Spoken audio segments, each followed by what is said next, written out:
I'm Leonard Riggs, and this is my podcast from my head to your ears, and it is July 18th, 2024, as I'm recording this.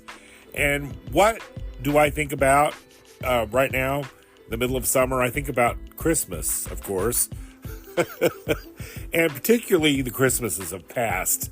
Don't know why I'm thinking about this, but just something kind of sparked my imagination, and I got to thinking about all the cool toys that I wanted or received for Christmas when I was a kid, and I got to looking at pictures, and I actually have a section on my Facebook of toys that I received in the past, and it got me to going to thinking about all the cool toys that were out there. I don't know, are toys even, do they even sell toys anymore? Are kids just into videos and stuff? I don't even know. I don't have children, so I think Barbies are still popular with girls, but I don't, Hot Wheels maybe with boys. But anyway, I'm going to take a break, and I'm going to talk about the cool toys that I loved and wanted as a child, and maybe some that my sisters had too, just to include the girls in this. And I will take a short break and return with toys. Lots of toys.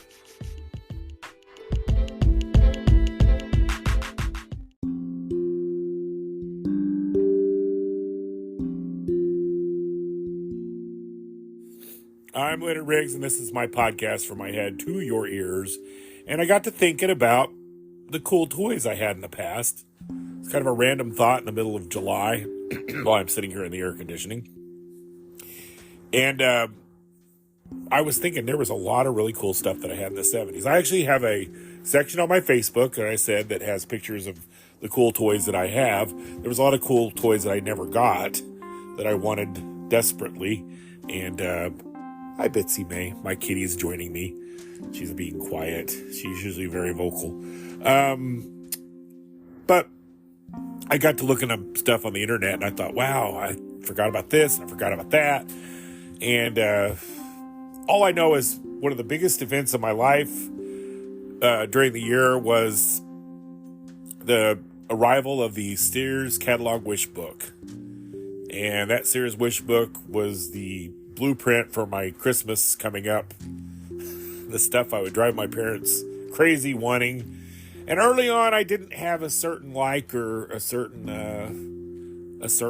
thing type of toy that I wanted. I just liked what I saw on television or whatever. For instance, early on, I wanted a talking G.I. Joe, and I got that for Christmas in kindergarten. And a Mr. Potato Head. I always loved Mr. Potato Head. I got that as well. I always loved the Fisher-Price toys. They were hands down my favorite toy when I was very young. With the little wooden people, little people. And I had an airport. We had the farmhouse and the house. And I liked the airport. My favorite part of the airport was the airplane. And I always wanted the school bus. My parents eventually got me a kind of a generic school bus with the little, they were like little people, or they were plastic. They were a lot cheaper, but they kind of were scaled down to the same size as the little people. So I had a little people entire village. I played with those things forever, and I loved, well, actually the farmhouse was actually my sister's, but it was part of my village. I played with it while she was in school. I liked the door. I think when the door opened, it mooed. The house had a doorbell. The airport had the little helicopter that you'd turn the crank, and the helicopter things would spin. It was really cool. And my dad bought me a BB gun, and I loved that. We would go out shooting at cans and stuff at Andy's Creek, which was not far from where I went, where my dad grew up, his stomping grounds, I should say. And he would always take us out to Andy's Creek and also to Yellowbanks to hunt for hickory nuts in the fall. But that's a digression here. I need to go back to the subject, as I tend to do. I digress a lot. But the Sears catalog had everything you could want and dream about in it as far as toys went. And that was the most amazing thing. And I think a lot of people agree with that grew up at the same time I did. And, of course, we didn't have the internet. So all we had was television and the Sears catalog to kind of influence what we liked. And like I said early on, it was the little people. My sister and brother-in-law, Tom and Lori, bought me a Hot Wheels track. That was really cool. They were orange back then. And I remember I got that for the first Christmas after she got married. And my sister was so pregnant with my nephew, John, that Tom brought the gifts over. And I still remember him bringing the gift in. And I don't really know what time of the month it was. It had to have been pretty close to Christmas because John was born the day after Christmas, so my nephew. So anyway, I kind of was peeking in the present as I was apt to do. And they caught me, and Tom's like, go ahead and open it, because he wanted to see me open it. I suspect that he picked that out because, knowing now what I know, he wasn't very old, and shopping for boys, because I had all sisters, was a lot easier for him to do than shopping for girls, which my sister pretty much picked out their stuff. But I remember that Hot Wheels track very well, and it was really cool. And I think my sister Connie that year bought me a spirograph. I had two older grown sisters that were married and on their own when I was very little. And she bought me a spirograph, which was a lot of fun. If you remember spirographs, I don't even know if they're still around, but I really enjoyed that as well. There was these little things you get as stocking stuffers, like this little, what was that called? Where it was like a board and it had a sheet and you had a little plastic pencil and you drew on it and you lifted the plastic and the picture would disappear. I don't know what that was called. Magic Slate, I think it was called. Those were fun. Those were like good stocking stuffers at that time. Now my sisters, and I have to include my sisters' toys because dolls were really advertised on television a lot too. And they had Barbies.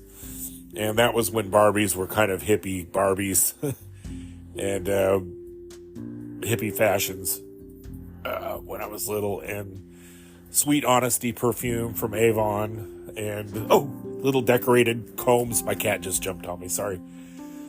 Combs with Brady Bunch flowers on them. That's all I could describe as, I'm being clawed, sorry.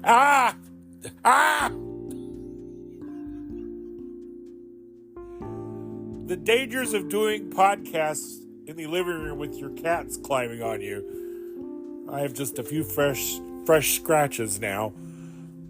I'm totally going to leave that in because it's just funny. But, yeah. I really need a podcast booth to do my podcast. I really do.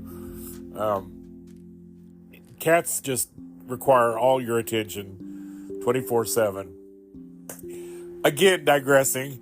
No, my sisters had, all the basic dolls of the time, especially Cindy. She had Swingy, which was a go-go dancing electronic doll. Those dolls were really pretty amazing, if looking back. The quality of them was amazing, and what they did with just 2 batteries in them. But that little doll would dance, and she had a little record with it. They always came with their little paper records, and it had the little swingy song. Let's see. Who's a doll? Swingy, blah, blah, blah, blah, blah, swingy. I can't, anyway. I'm not a singer. Even though I do concerts in the shower. But that's just another digression. Maybe another podcast in itself. But she also had Dance Arena, which was a ballet doll, and it had the classical music do whatever record with it. And my sister Kim really didn't like girly stuff. She did like Barbies, but my sister Kim always liked chemistry sets and telescopes. And my mom and dad bought her the coolest thing ever. Her toys were actually kind of unisex toys for boys or girls. But my parents bought her a Tootsie Roll factory where you put Tootsie Rolls in and it made little teddy bears or whistles or whatever out of Tootsie Rolls. And they also had the Monster Factory with goop, which was this tube with goop in it. And you put it on this hot plate and it baked it really on the hot plate, and you made like a little rubber, turned it to rubber spiders and monsters. And that, looking now, that would never cut it with today's kids because it's too dangerous of a toy. But I don't recall my sister ever hurting herself on it. But, but those were cool toys that the girls were having. And meanwhile, this boy, I, of course, had G.I. Joe, like I said. You had the little plastic army doll, or army men, where you could line them up and play army. And Jax was always popular with boys and girls. Marbles, whatever we had, they were just kind of fun toys. Slinkies, which was a holdover from the 60s, maybe the 50s, I don't know. Roller skates. Like I said, my dad got me a BB gun, which I laugh about, A Christmas Story, because I got a BB gun it wasn't a Red Ryder though, it was a Daisy BB gun. And my parents one year bought me a record. My first record player was this really cool thing. It was a record player, and it had a mirror thing on it in the middle, and it had little records that came with it. And while you played the record, the cartoons on the record label would reflect in the mirror, and it would animate them, and they would would animate the pictures on the record. It was really cool, and that was one of my favorite gifts ever. And of course, Peter Pan Records had all the book and record sets that you wanted. And of course, my birthday was at Christmas. So I got a little Peter Pan Records with Christmas songs. And the sound was pretty good with it. And that was like the coolest thing ever. And I loved those early years of my life. The toys were really cool. And we always had great Christmases. Of course, my sister had a series of baby dolls, too. I forgot about Lazy Daisy. You spanked her and you set her down and she dozed off. She wanted the Lassie dog. That was the Christmas gift of one year from my sister Cindy. She always wanted a Lassie, and my mom finally found her one. And I knew about it, and I was excited for her because she was my sister and I loved her. But early on, I didn't have any definite things I liked. Pretty much liked toys, and whatever I was given, I enjoyed it. And I'd play the hell out of them. I played with my toys. There were no saving toys and for later value. You didn't think about them being worth money someday. So I played with them until they broke. And I think later on, I also received a chemistry set, too, because my sister Kim was always a big influence on me as far as what I liked. My sister Kim and my dad were my biggest early influences. And they kind of shaped my love of movies and music and everything else. My sister Kim got a really cool little record player, too. I think the same year I got my record player, which was, it could be battery operated. It was plastic with a lid on it. And it was a radio / record player. And it was really neat. But later on in life, I wanted a radio. And I got one of those blue ball radios. Remember the Circle AM? Of course, it was AM radio. FM wasn't popular at that time. And it had a keychain on it. And they were really cool. I wished I still had mine. They don't make those anymore because nobody's really interested. We don't need radios in the age of the internet. But I really enjoyed that a lot. And what was really fun with the blue ball radio was listening to school closings in the wintertime. But that was pretty much my toys of the early 70s. I'm trying to think if I forgot anything. Color forms. Color forms were these little plastic featuring the likeness of whatever you got, Bugs Bunny, blah, blah, blah. I got a Star Trek one later, after I liked Star Trek. But you had a little storyboard, and then you would stick these color forms on them, and you just make little pictures. It was kind of fun. I mentioned, did I say Etch-a-Sketch? Etch-a-Sketches were fun. I always loved comic books. Couldn't get enough comic books. And comic books also were a good source of advertising the toy of the day on there, because they would advertise a lot of toys. So I'm going to take a break, and I'll talk some more about the toys I got in the 70s. And I got a few more up my sleeve, and I just remembered another one, and I'll mention it in the next segment. I'll be right back. I'm Leonard Riggs. This is my podcast, From My Head to Your Ears.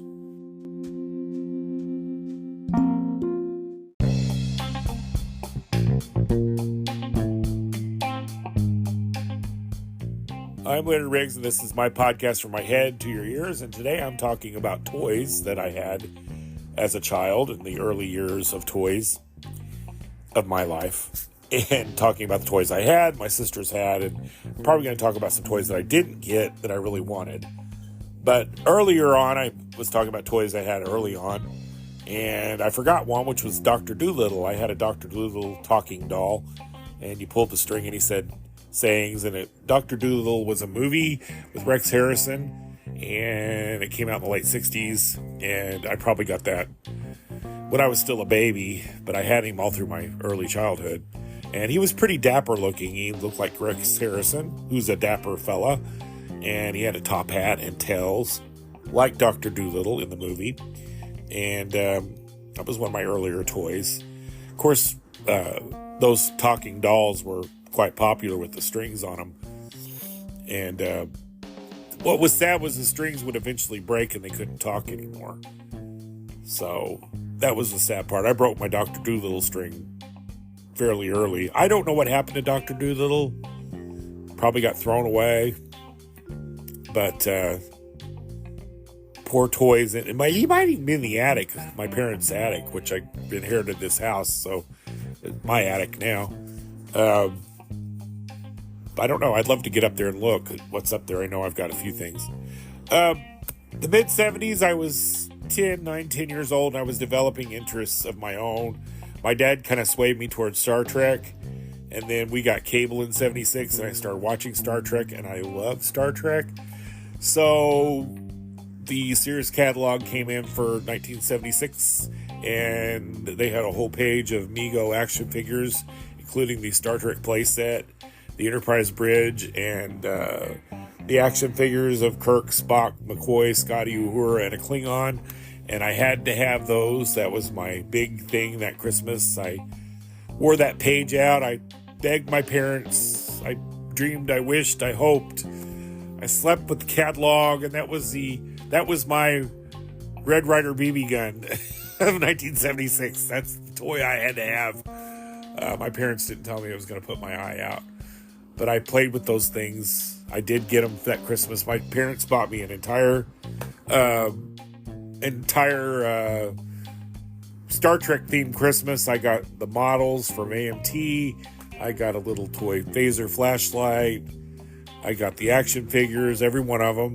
I got the play set, and play with that thing I did. That replaced my little people, and they got kind of pushed to the side, and I was on adventures with the crew of the Starship Enterprise. Big regret is they had a whole selection of aliens that they released, but I never got them. They were hard to find. Mego went out of business for whatever reason. Mego action figures were very popular in the 70s, early 70s, because they had the licenses for all the superheroes. They had Superman, Batman, Spider-Man, both across the Marvel and DC universe. They were the toy factory. They did a lot of the movie tie-ins. They had Welcome Back Kotter dolls, Dukes of Hazzard dolls.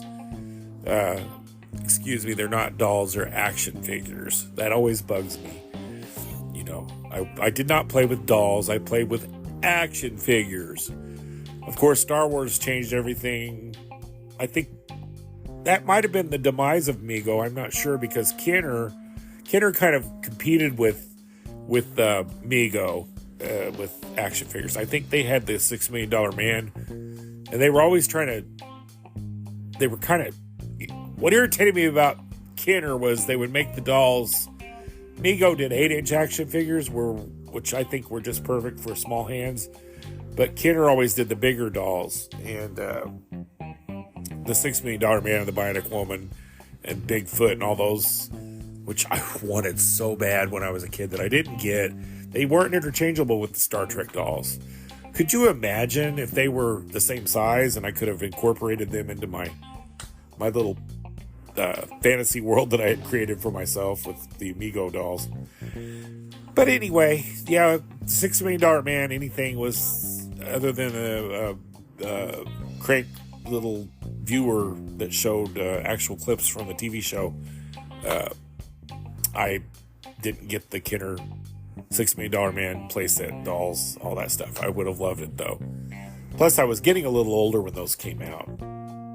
Star Trek was it for me anyway. I was an obsessive Star Trek fan by this point. Totally into Star Trek. And I like Space 1999 as well, which was aired back-to-back in my area on KDNL TV 30 out of St. Louis, which we got on cable. And there was also, I want to say Kenner did the Space 1999 dolls. And I would love to have had that. And they had a play set. And I would love to have had that as well. But my parents weren't that rich. Because my mom always said I was Leonard, I want rigs. I wanted a lot of stuff. And, according to my sisters, I always got what I wanted, but that's just not true. So my love for Star Trek, you couldn't top and never could be topped in my childhood, the Star Trek dolls. 1976 Christmas was my favorite childhood Christmas ever. That was perfect. I have a picture of me, and that was when I was the most happy at Christmas. I forgot about walkie-talkies. Walkie-talkies were all the rage. Walkie-talkies and CB radios were all the rage in the 70s, and walkie-talkies were so much fun because you could, talk back and forth. We have cell phones now, which is kind of funny, but back then that was something fun to have where you could talk to people, outside and inside, whatever. I was also into, at this point, I started to get interested in movies, and I love monster movies and all that.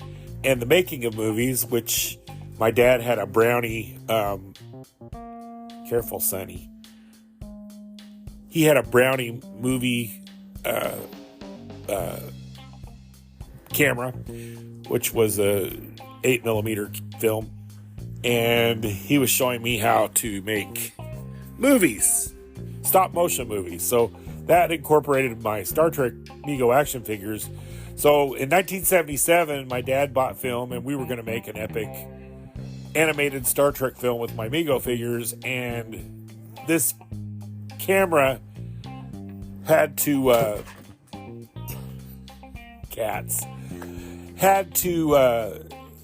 have a light bar on it to do inside film that had two big old spotlights on it that would burn your corneas. But the bulbs burned out and they were hard to find. And on New Year's Eve, I started filming my movie and the bulb burned out on the light bar. And I had to scrap the movie, and I cried all night on New Year's Eve, 1977, to the fact that I went to bed at early 10:30 and just slept. I didn't stay up for New Year's Eve. Broke my heart. I was so wanting to make that movie. By the way, if you didn't know what stop motion action figure or stop motion movies are, if you look at the old Rudolph the Red-Nosed Reindeer, those were made with stop motion photography, where you do a little filming and then you move the figure a little bit, you film a little more. And my dad taught me how to do that when I was 11. So my big want for the preteen years was at that time there was regular 8mm and the Super 8 was coming into fruition. I wanted a Super 8 movie camera and a projector, and I didn't get that for a little while. I was still a little too young, but my parents did get me a Give a Show projector, which had little slides, and you could show still pictures of cartoons on the wall. That was kind of cool. Also, Viewmasters. I forgot that a while ago too. Talking Viewmasters in particular. I got one of those. My friend Ginger had one, who lived across the lawn from me. And she had a Wizard of Oz talking set, Viewmaster set. So I had to have that particular one because I love The Wizard of Oz as a child. And I got that one Christmas. And also Viewmaster had a projector, and I got one of those. My dad bought one for himself in the late 60s, and we had Viewmasters were really cool. They had the 3D viewer, which you would look at. You had these little round film things you stuck in the viewer, and you looked at them, and they show the pictures in 3D. And he had basically pictures of Niagara Falls and the Grand Canyon, and these different things, and you could view them, and they were really pretty.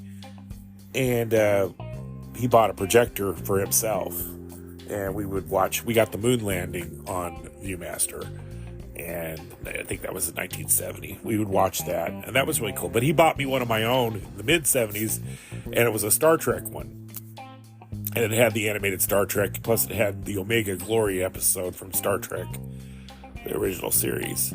So I started to get into filming and cameras and that kind of stuff in the late 70s, and I still like my Star Trek stuff, but of course as I got older, my Mego action figures were used for my big animated epics that I would make with a later Christmas present, which was a Super 8 camera and projector, which I loved. Oh gosh, I made several epic films with my camera. Rarely used them for family movies. My dad had that camera, Brownie camera, early on, and we have a lot of family movies. But my camera was used for making animated stop motion animation movies. Plus, I made a few live action / animation movies, which I have no idea where they are. They might be in the movie box. And my friend Craig went to SIU, and he learned how to do that. And he did it better than me, and I was embarrassed to show him mine. I didn't tell him I was doing them because I didn't think they were as good as his, and I was embarrassed at my little epic films. I'm kind of like that to this day. I don't like to I'm scared of someone's going to make fun of what I'm doing, and I'm scared to turn comments on videos I post. So I don't know. It's just I don't like people making fun of me. So I don't know. It's kind of weird that I enjoyed the podcast so much, but so I'm going to take a break because my mind's starting to wander a little bit, and I need to get a breath. I'm out of breath. Plus, I need to go tend to a scratch that I just got from my cat. It's bleeding down my leg. So I'll be right back. I'm Leonard Riggs. This is my podcast, From My Head to Your Ears.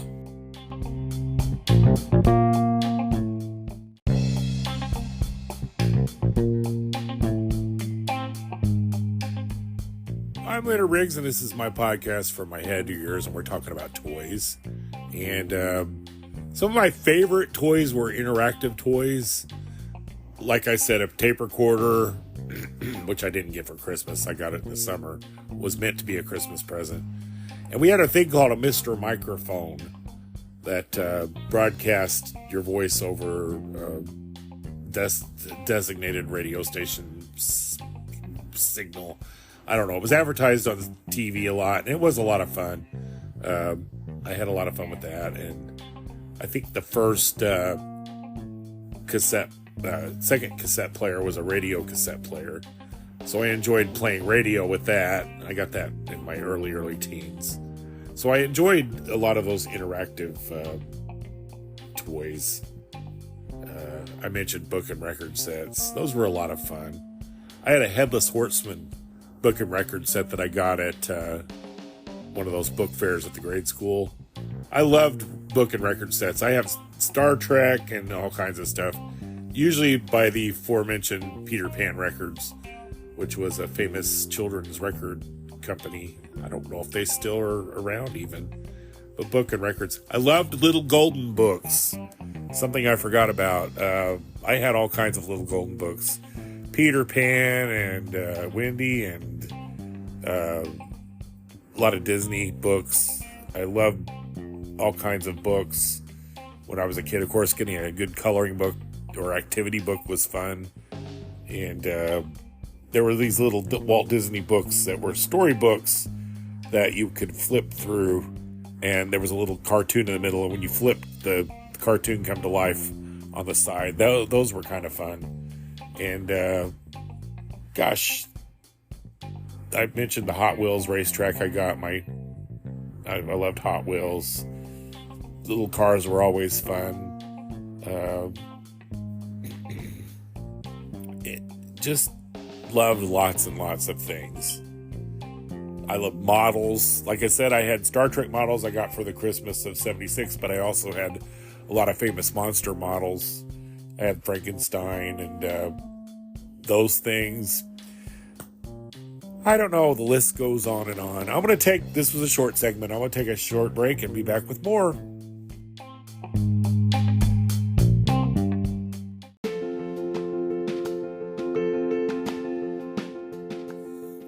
I'm Leonard Riggs, and this is my podcast. Actually, my 14th attempt at this segment because my cats are scratching the hell out of me. Ugh. Trying to do a podcast in my living room. I need a podcast booth where I can go be by myself and do a podcast. There's maybe a podcast in itself. Podcasting with your cats around. It's next to nearly impossible. But anyway, I'm talking about toys and the toys I had as a child. And I'm going to talk about some toys that I never got that I really wanted that I thought were cool. But I've got to mention Hugo, Man of a Thousand Faces. Forgot him. He was a puppet that had a doll head, and he was bald, and he had a wig, and you could make him into all sorts of things. And that was the Christmas of 1975. He was advertised on comic books, had a TV commercial. I think you can look him up on YouTube. Maybe his commercial's on there. I don't know. I'm going to look that up after I get off here. But I had to have him, and he was a cool toy, and I had a lot of fun with him, but I probably only played with him for a couple of months, and then he ended up on the shelf or in the toy box or whatever you want to call it. And because he was kind of limited, he didn't have any.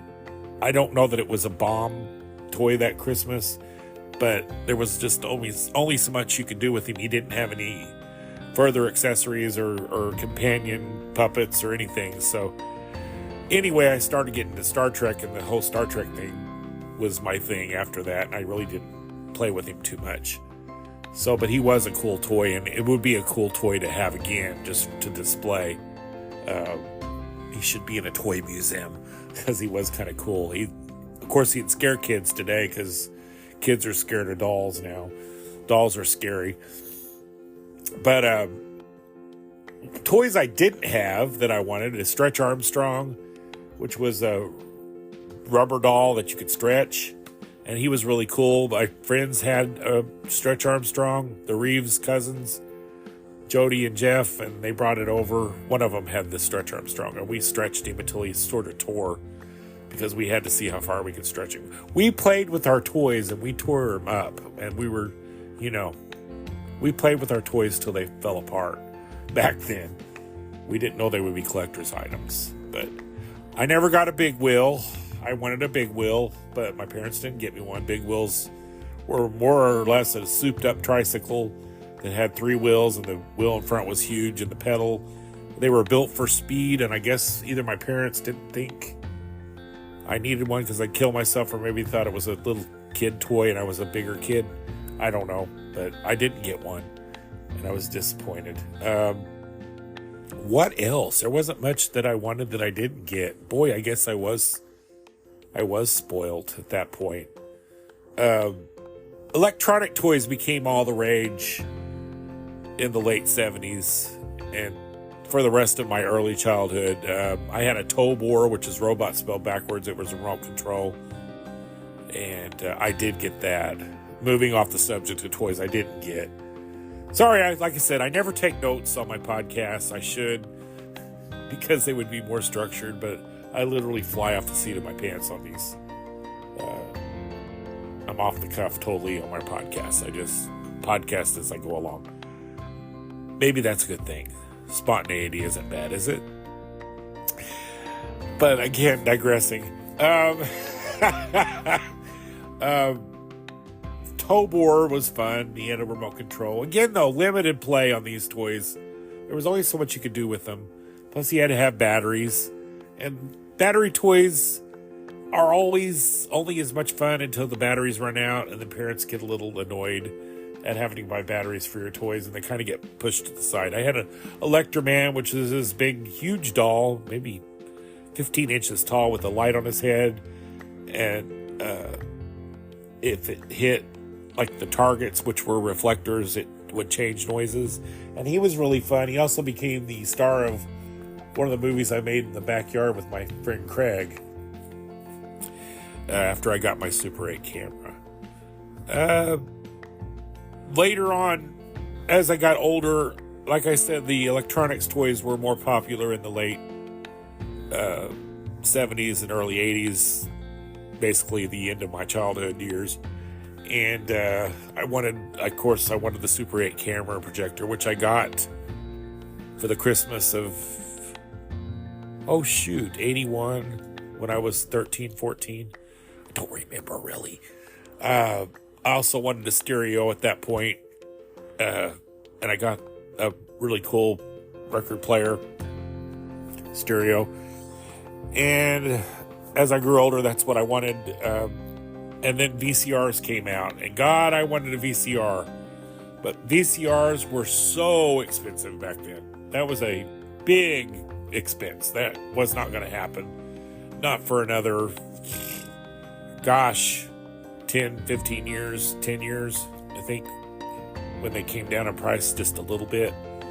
VCRs were such a huge investment that even in the cheaper years, they were still like the cheaper VCR was like $700, $600. So they were very expensive, a huge investment. But I did get, and the last big I want Christmas was I wanted an RCA video disc Selectavision video disc player. And basically it was called a CED disc player, and you got movies on a disc that were in a little sleeve, and you slid them in and then pulled them out, and they played movies because they had Grease and they had Star Trek on them, and I had to have that, and that was pre VHS. My parents could afford; they were more affordable than VHS players. You just couldn't record on them. So, anyway, that's pretty much the gist of the toys. I should have gone through my pictures a little better. Oh, I forgot about the ghost gun in the mid 70s. It was this projector toy that shot ghosts on the wall. That was kind of a fun one. And I think I've covered everything pretty much. So I think I'm going to take a break and I'll wrap this up. Yeah, I think that was it. Again, I should take notes. I'm Leonard Riggs. This is my podcast, From My Head to Your Ears.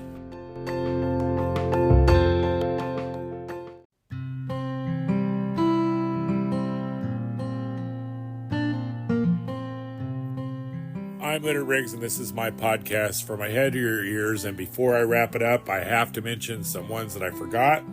Light Brights. I had to have that one year. Loved that toy. Again, it was limited. You could only do so much with a Light Bright, but I really enjoyed it for a little while when I was a kid. And it also made a good night light. And I still think they make those to this day. Another thing was a Super Toe football player set. It had a hoop and a football player, and you smacked him on the head and he kicked the football through the hoop. My mom bought that as a random toy one Christmas, and I played that for a lot. It was fun. It was fun when I was bored. Board games. I forgot about board games. I really loved board games. My cousins had a huge selection of board games that we'd play when they came over and we would enjoy. And the ones I remember the best, and I eventually got some of them. Of course, Monopoly, Clue was my absolute favorite board game. Second to which was a board game called Which, which was a haunted house 3D board game. And my cousins had that, and I had to have one, and we finally found one at Gibson's to department store in Benton, Illinois, and I bought it with my allowance money. That was not a Christmas gift, but it was in the middle of summer, but I earned it by mowing the lawns. And I bought that. Oh, what else? I just looked a while ago, light brights. I know I'm forgetting something. Maybe I'll do a sequel to this podcast later. I don't know. But yeah, there was just so many cool toys. Toys were the best. Of course, I got a tape recorder one Christmas too. Loved that. Actually, I didn't get that tape recorder for Christmas. I got it in the middle of summer. It was supposed to be a Christmas present, but I got it because I was bored. And my mom felt sorry for me. So anyway, I'm going to wrap this up. I think I swallowed a bug. So either my cats are scratching at me or I'm swallowing bugs. And I'm trying not to choke right now, so I figured that's God's way of telling me to shut my mouth. So I could just, maybe if I fly some bugs in his mouth, they'll shut his mouth. But I think it was one of those little fruit flies. I hate those things. Glad I can't taste them. Anyway, that was a weird way to end a podcast, wasn't it? Leave it to me. If I sound like I'm in a good mood, it's because I've had like 17 hours of sleep and I had a cup of coffee and I'm kind of wound up right now. Now I need to go clean my living room and quit podcasting. Plus, I'm about to choke on that bug. So I'm Leonard I'm Leonard Riggs. This is my podcast. From my head to your ears. And down my throat where the bug is. I'll be back with more podcasting. It's very soon. Maybe next week. Maybe not. But thank you for listening. I always appreciate it. I hope this was very entertaining for you. I feel that I've been a bummer for the last few. I have been. I'm having a good day today. So it feels good I'm going to embrace this good day of feeling okay, and I'm going to try to do something positive with it. You go do the same. Talk to you next time. I'm Leonard Riggs. This is my podcast. From my head to your ears.